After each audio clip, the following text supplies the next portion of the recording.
Your yard looks like this. Let me show you how to fix it. I'm JJ. Welcome to the Lawn Lab.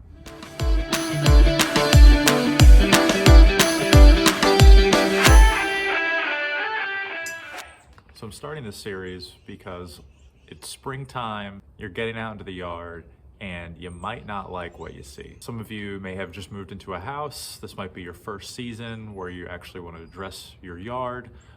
You don't want to wait until the fall to do an overseeding project. There's a variety of reasons. I want to go step by step and show you how, under a reasonable strategy, we can go from a yard that has suffered from some serious neglect to something that you can be proud of. The first thing you need to do is evaluate what your goals are.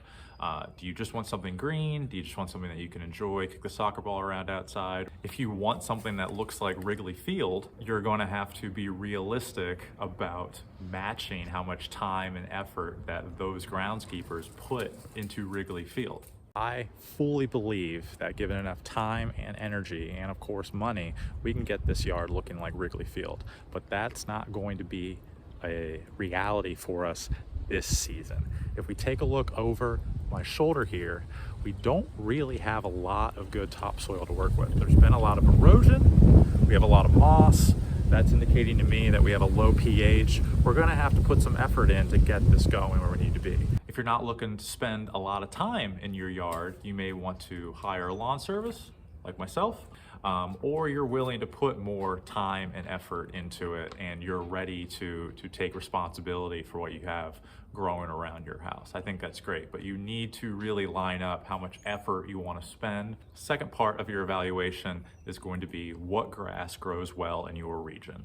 I'm based here in Southern Maryland, so we are smack dab in the middle of the transition zone. What that means is that we have really cold winters, but we also have hot, humid summers.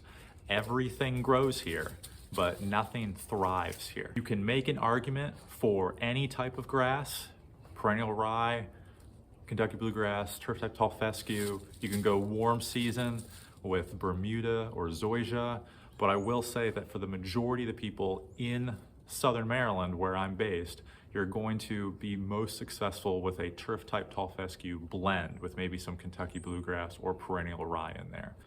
So for this seeding project, I'm using Blue Resilience Grass Seed by Twin City Seeds. They are not sponsoring this video. I bought this myself. Why would they? I have 0 subscribers, but I'm really excited to use this grass seed. It is a blend of 4 turf type tall fescues and 10% Kentucky bluegrass. This is all mixed by weight. I'll show you the bag here. This is the label we are working with, and it is certified seed. So this means that it has 0 noxious weeds, 0% other crop. And the last thing that's important is that this is 50 pounds of pure grass seed. There are no coatings, there's no polymers, there is nothing else. If you go to Lowe's, if you go to Home Depot, they do sell 100% pure grass seed there, but they also sell a lot of grass seed that has a lot of coatings in it. They have fertilizers built into them.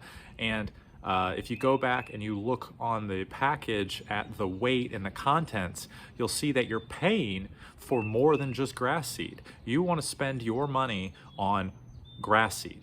The best time of year to renovate your yard is in the fall, full stop.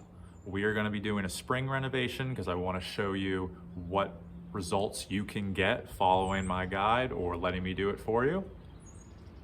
But the best time is going to be the fall. You're going to have better temperature cooperation. The soil is already going to be warm after the summer, but the cooler temps are going to benefit the new seedlings. You're going to have less weed pressure. We're going to be dealing with weeds in this renovation, and the summer heat is going to challenge our new grass. We're really going to have to work to get it established before the summer comes around and starts beating down on it.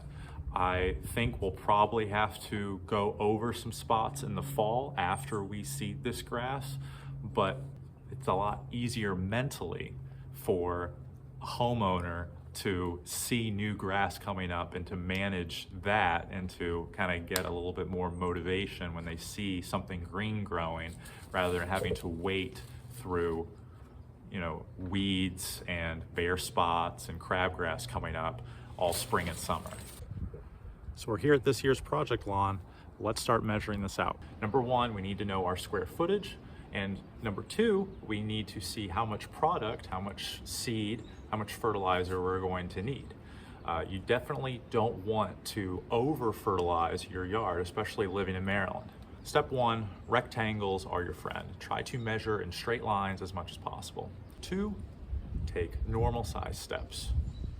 Three, draw a picture. A diagram is your friend. Four, round your numbers as little as possible.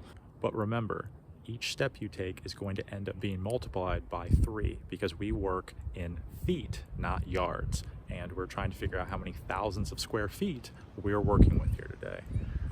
We found that this yard, including the backyard, is almost exactly 5,000 square feet. Not including the backyard, we're looking at about 4,700 feet. But more importantly, this section of the yard is 1,000 square feet. This section is close to 2,500 square feet. And this section is another 1,000 square feet.